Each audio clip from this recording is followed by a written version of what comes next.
Hey guys, welcome back to my channel. This is Mustard Saves, and today I was hoping to give you guys a different type of video, but unfortunately I ran into some personal complications that caused a major problem halfway through the week, and I'll get more into that in a second, but first I wanted to introduce to you my original plan for my $20 haul for the week.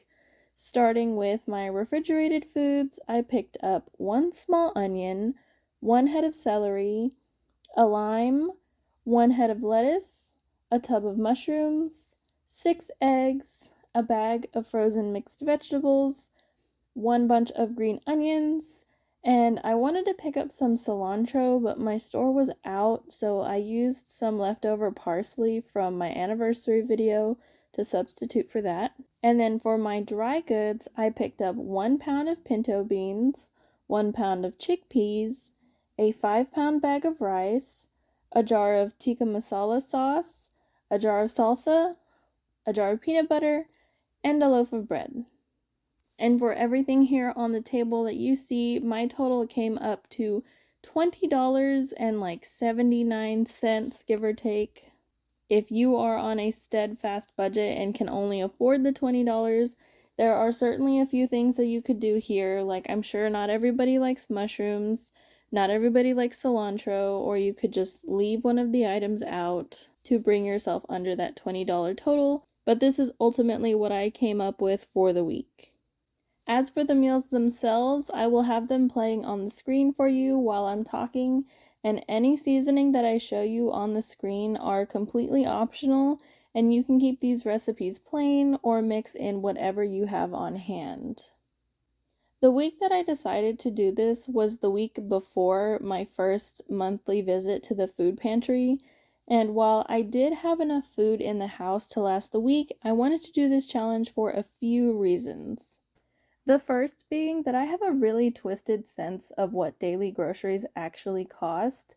When I was in college, I frequented Kroger for couponing deals, and since I was there 3 times a week, I often got first dibs on a ton of amazing food clearance. As well as I was working over 40 hours a week at a Subway, so I was eating a minimum of 1 meal for free while I was at work. And I would even bring home food for dinner for myself and my partner. And between all of this, I really don't know how much I was actually spending on groceries while I worked there.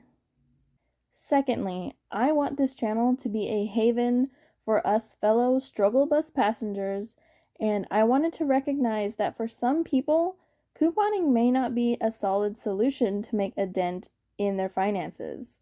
Since I don't buy newspapers anymore, I rely heavily on printable coupons to supplement my savings, and some people don't have any possible access to a printer. As well as rebate apps provide a wonderful service to help us take a chunk out of our expenses, but some people may not have the money that is needed to pay for the upfront cost at the register, especially if they don't have enough qualifying rebates to cash out immediately and they have to let the money sit and wait. Even stores with in-store rewards require a bit of an upfront investment. I pay zero out of pocket at CVS because I had previously invested money into my CVS account.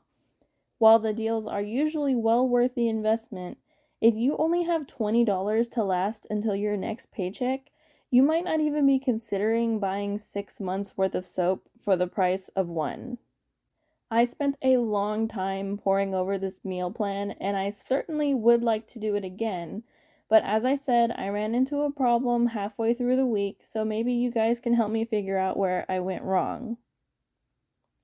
I purchased all of my ingredients on Saturday evening and intended to start the week the following Sunday so that I could get the bulk of my cooking done for the week ahead of time.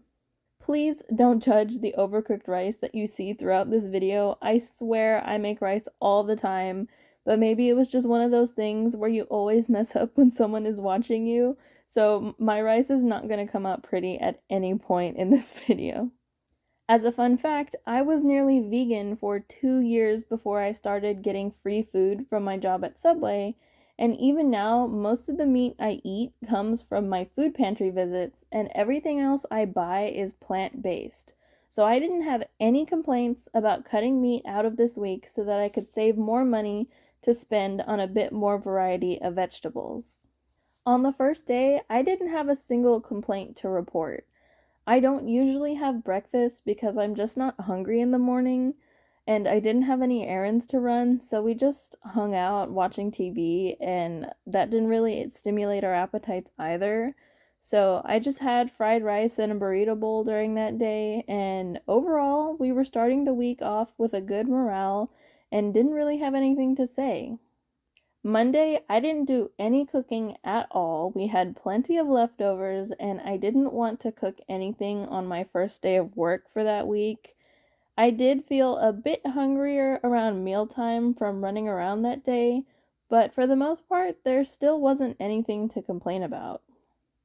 Tuesday is when things started to get a little rocky. My partner felt absolutely fine, but I was starting to experience some bloating and a bit of heartburn. Nothing crazy, but I did skip breakfast because I felt like eating would just make it more uncomfortable. And by the time dinner rolled around, I was completely ready to devour the chana masala that I made that night. Like I said, I eat plant-based meals in the house already, so I didn't think this would become an issue, but when I plugged what we'd been eating into a meal tracking app called Chronometer, I found that this meal plan consisted of significantly more fiber than I'd been having over the last few months while I was relying on my food pantry ingredients. Nothing was more than the recommended daily value, but more than we had been getting when we included meat and dairy. Wednesday was the day that things became really uncomfortable. The bloating hadn't gone away, and the heartburn would just come back after every time I ate something. I tried to push through the day and figured maybe I would take the day off from rice, and with the leftover chickpeas, I made the chickpea salad that looks awful in this clip because I'd warmed up the chickpeas so they would be easier to smash, and it kind of melted the mayonnaise a bit, but once you put it in the refrigerator, I promise it looks a little bit more appetizing. And this was the first meal that I was able to finish within the last 2 days without feeling so bloated, but I still went to bed with that persistent heartburn. And the next morning, I just decided that the issue had reached the point where I could not take it anymore, and I decided to pull the plug on the project. I felt like an absolute failure, and I was so heartbroken to have wasted all this time on a video that I would never post. But I decided to put this video together anyway in hopes that some of you watching may be able to learn from this. Who knows, maybe something like this could even work for you. It's been a few days since then, and I still couldn't tell you what triggered this episode for me. My partner wasn't experiencing any of these issues that I was going through, and I've even still continued to eat the meals that I prepared in this video. The first meal that I ate outside of this meal plan was just a plate of oven-baked sweet potato fries, and after that, I did start to feel better. As I typed the script for this video, we have already finished the chickpea salad, the bread, the beans have been made into potato and bean tacos, and I'm literally sitting here eating our last bowl of the chana masala with the addition of a fried egg and some pickled vegetables on top. The only thing I can think of is that the copious amounts of rice that I was eating may have triggered my acid reflux, which I didn't think would be a problem because I haven't had a flare-up since I was 12, so who knows. I still have a few rounds of discomfort every so often, but not nearly as severe as a few days ago, so this could certainly be the rise of a new personal challenge for me. I certainly would like to do this budget exercise again, and already from this go around, the changes I would make off the top of my head would probably include only 1 pound of rice, and then add in an extra bag of chickpeas, swap the pinto beans for lentils, and then add in some kind of pasta for my base ingredients. From there, the vegetables and seasonings would obviously change to meet the new meal plan around them, but we can get into that in a different video. And that's the story of how I failed to spend only $20 on my grocery budget this week.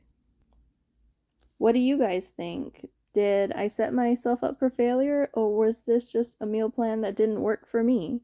I'd love to hear from you guys about your thoughts and other comments on my meal plan down below, and I'll see you guys in the next one. Goodbye!